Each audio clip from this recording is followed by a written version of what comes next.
episode of Courageous Conversations. I have here my friend and my bishop, Bishop Henry Phillips, a dear friend of mine, and we're going to try to share with you today on a powerful subject that I know all of you can relate to. And our subject matter for today is, I need a miracle.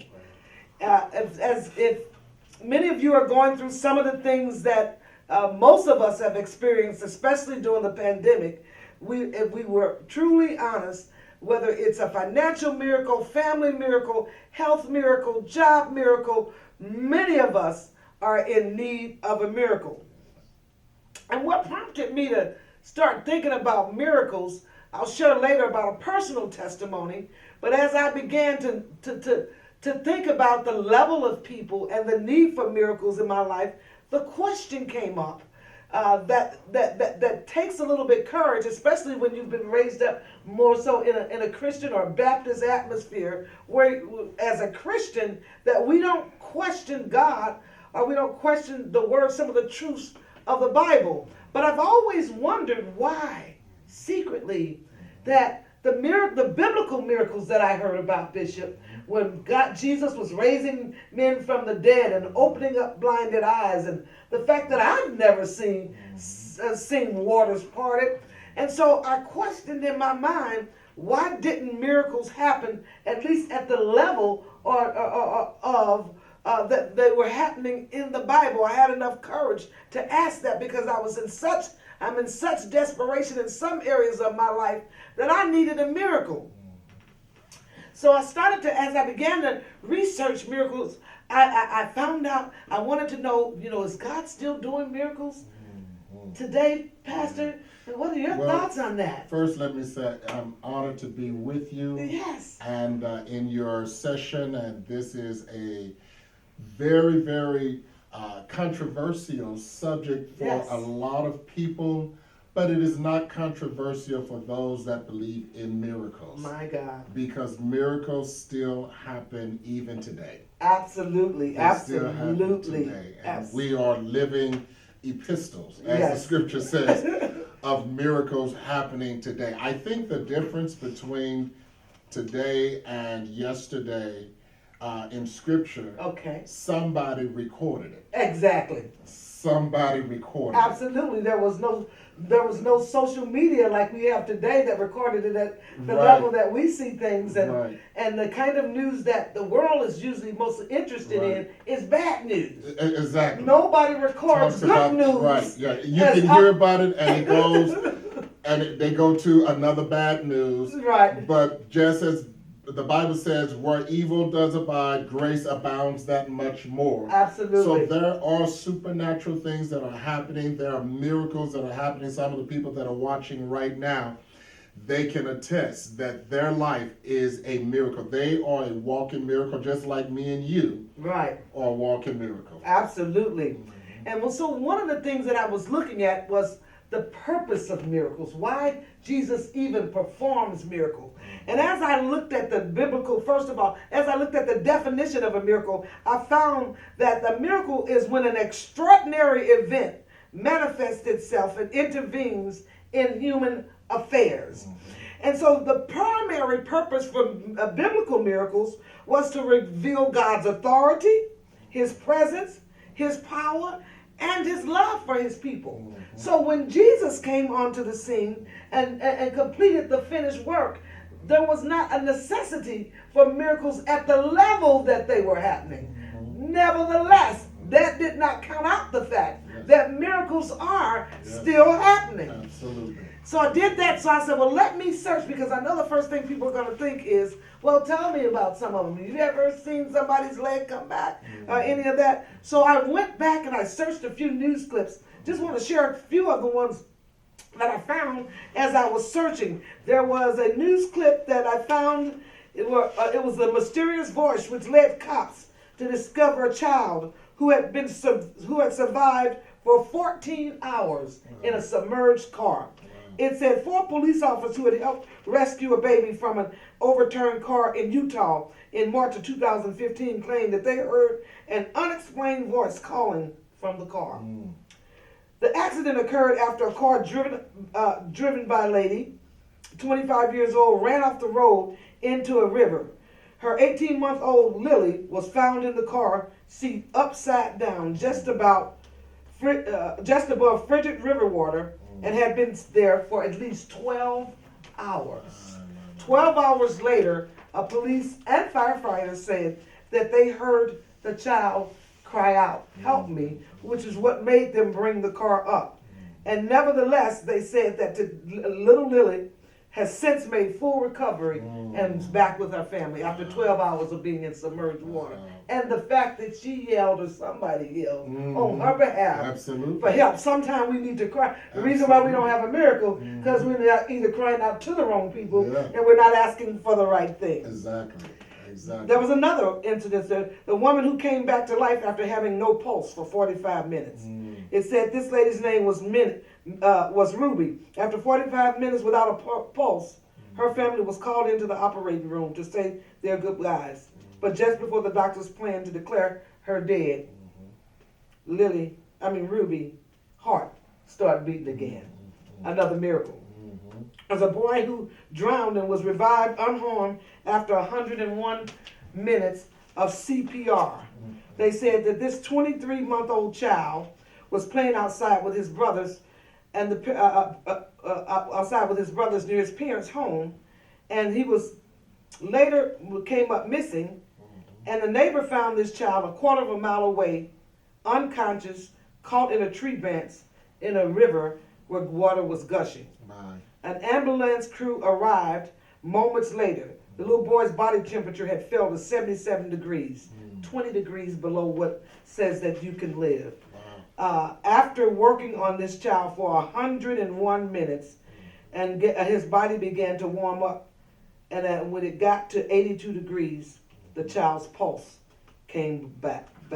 The last story I found is a boy fell from the water. The boy fell from a mountaintop, 14 years old, in Austria in February 2015. He fell the length of 2.5 Eiffel Towers. Oh my. And the child was 10 years old and only received a scratch and a burn on his arm from going down the side of a river. So I would be just to say that miracles do still happen. Oh, absolutely. We just don't see them and we don't hear them, hear about them as much as we hear about the bad news. Exactly. But God is still doing miracles. And one of the reasons why I chose to invite Bishop Phillips was when I first met him.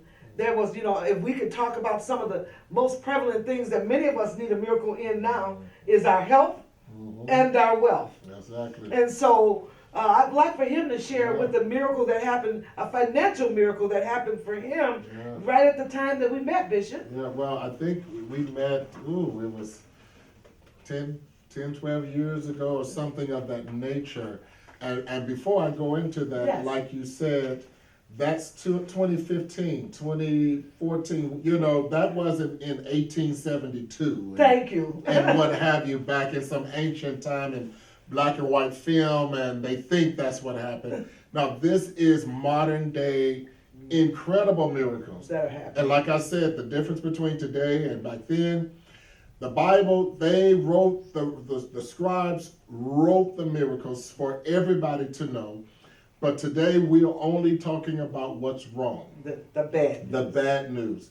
If you really want to know if miracles still happen, go to the hospital. Come on. Go to the hospital and let the doctors say over and over, we can't explain it. Right. We have no medical term or definition or reasoning why that person recovered or that cancer is no longer visible under x-rays and what have you. Go to the hospital, talk to the nurses, and you'll be surprised that the supernatural miracles of God still happen today. It's not the enemy, because the enemy comes to steal, kill, and destroy, but God says, I come to give you life and that more abundantly. In my case, when God gives you a destiny, come on.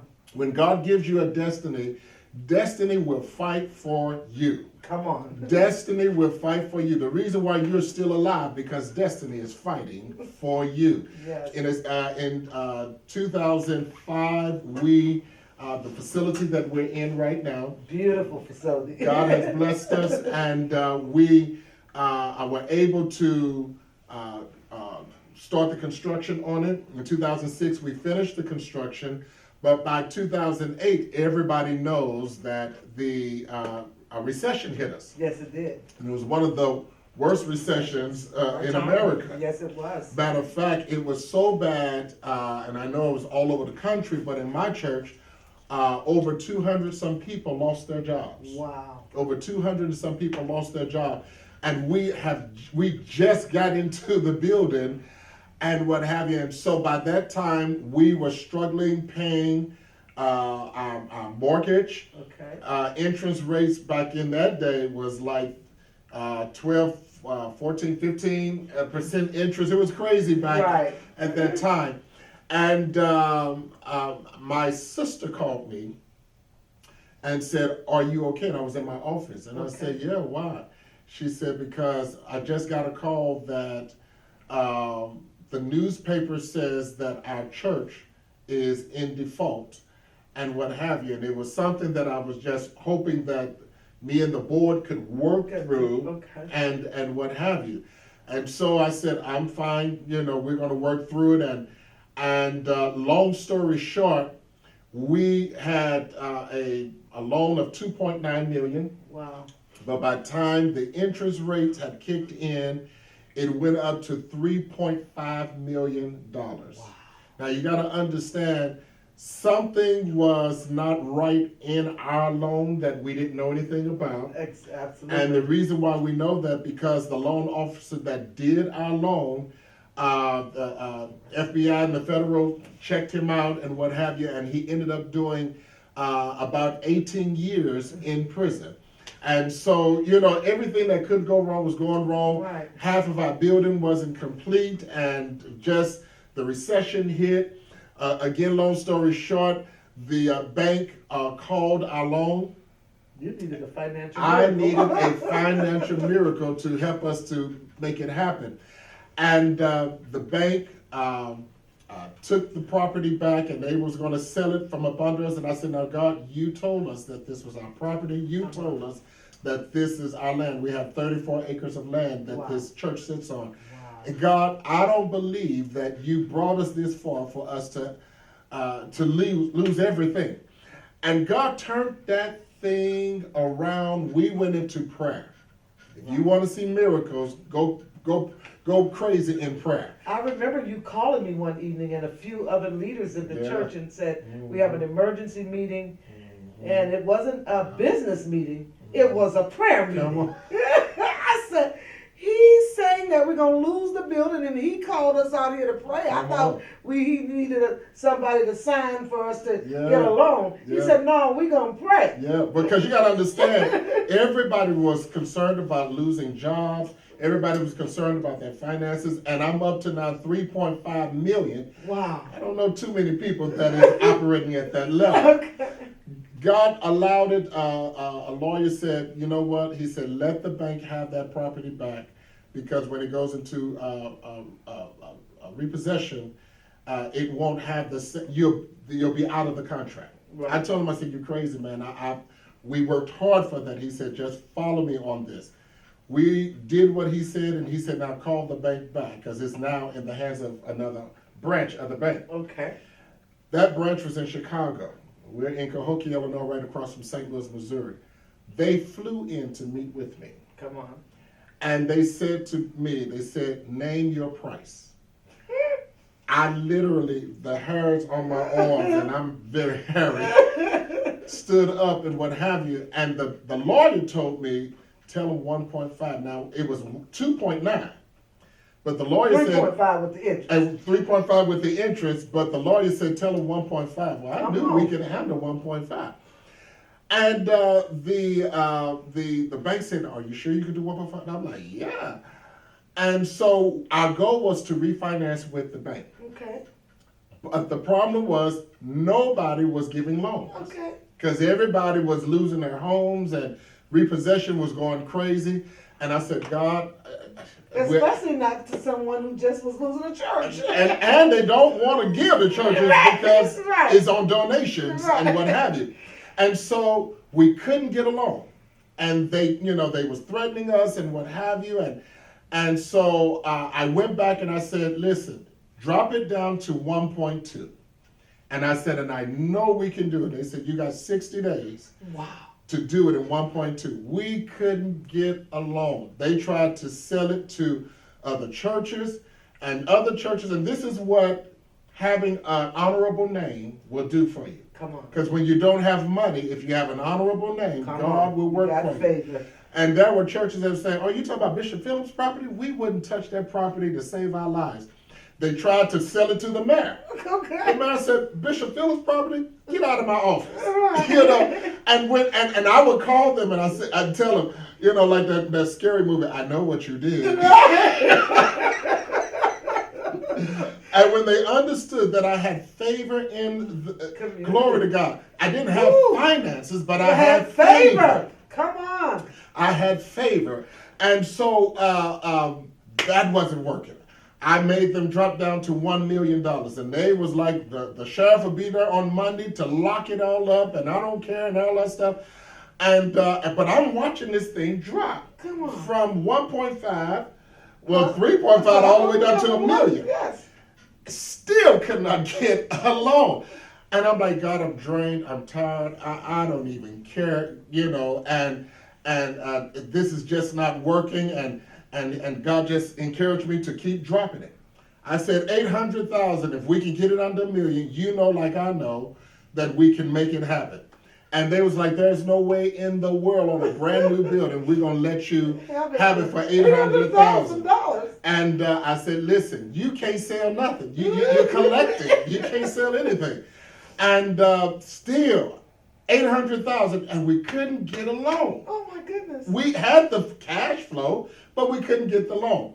And by that time, I'm discouraged, and I'm like, God, I don't know what to say. I don't know what to do. I don't know what to think. And so, it was one of those things. We kept praying. Okay. In the midst of that, we kept having services. I would get up on Sunday thinking maybe my last Sunday preaching, Right. And I want to say this, even though it was a victory in progress, Come on. It was a battle. Come on. Because to use the word victory means there was a fight somewhere. That's it. And it was a battle, and it was like, God, I don't understand. This don't make sense. Please get us out of this situation. Pastors were calling me all over the country. Man, I'm suffering. I'm about to lose my property, or I've lost my property. How you doing, man? I'm just walking it out. Long story short, I got to the point where I told them, I said, listen, at this point, it really doesn't matter. Because they knew I loved the property. Right. I said, listen, me and my congregation, if y'all kick us out, fine. I said, I can go buy me a Walmart at $500,000 right about now. Right. Because things was just pennies of a penny on the dollar. And they said again, name your price. My goodness. I said to them, you said name my price. And they said, name your price. And I did something real crazy. Because this wasn't a lawyer talking, this was me talking. This and is what the happened. Lord talking. Right. I knew they wouldn't give it to me because I asked them for that. They wouldn't do that. They said, we got to get something. I told them $400,000. In how many days are you? I said, give me $400,000 and give me a year to pay it off. 12 months. Give me 12 months to pay it off. They said, we'll call you back. And they called me back within a short period of time. They said, Bishop, if you can do $450,000 on a $2.9 million construction, you can have the property. And they said, are you sure you can do it? And I said, God will provide for us. Come on, I was like Abraham. Before. Abraham said, the Lord will provide. He will provide. And I went to the people and told them, I said, well, y'all, we were supposed to be paying 2.9 for the next 20, 30 years, but it's down to $450,000. Don't tell me that we didn't have church. Come on. For the next 12 months. And we had about $50,000 in reserves. We put that on that. God, I need another $50,000 in 2 months. And the bank savings account looked zero. But God, I'm trusting you. I was praising God. I was worshiping God. We were praying. And when that second month time or that period of time came, 50,000 was in there. And if we needed another 50,000, we never missed one time of payment. My God. Never missed one time of payment. By November, we had $450,000 paid in full above tithes and offering. Miracles still are still alive. It still works. It still works. Oh wow! So that's amazing. Your story was so powerful. I'm gonna have part 2 for this because I was gonna even share. I'll share a little bit about a miracle, Pastor. Just share with Bishop that happened for me as well this year. You know, I had a past miracle that happened. For many of that know me, I'm a survivor of a 17-year drug addiction with 27 years clean, and the birth of my last child. I used for all 9 months. I remember a point in time in my pregnancy when I was carrying her that I used for 7 straight days with no food and no water. My baby was born drug-free and not addicted. And she's alive today. My God. Impossible. I cried when I went into labor because I knew that this baby, when it came out, was going to have an eye in the middle of its head and 2 arms, because I knew how much drugs I would probably had, about a $600 a day drug habit. Raised in the church now. So that was my miracle with my child. And after she was born, God delivered me miraculously from drugs. I've been running for Jesus all this time. And again, the enemy doesn't stop. On Christmas Day of last year, a miracle manifested for me like never before. I've got pictures that we'll probably have up here of me when on Christmas Eve, I was fine. No signs or symptoms of anything that was going on. Christmas morning, I woke up and I was still fine. And I went to the restroom, and when I came out of the restroom, I was confused. That was the last thing I remember before I was told that I had a brain aneurysm, a stroke, 2 seizures, and a press. I didn't even know what a press was. They'd given me up to down Christmas Day of last year, 2020. And I heard the doctors say, so they had to put me in somewhat of a coma because of every time that I was coming through, I was fighting because they had me on a ventilator. So they had, and I didn't know where I was. And I heard the doctors telling my family that if I lived, that they were going to have to teach me how to walk again and teach me how to talk again. My God. And I began to intercede on my own behalf in this coma. This was Christmas Day.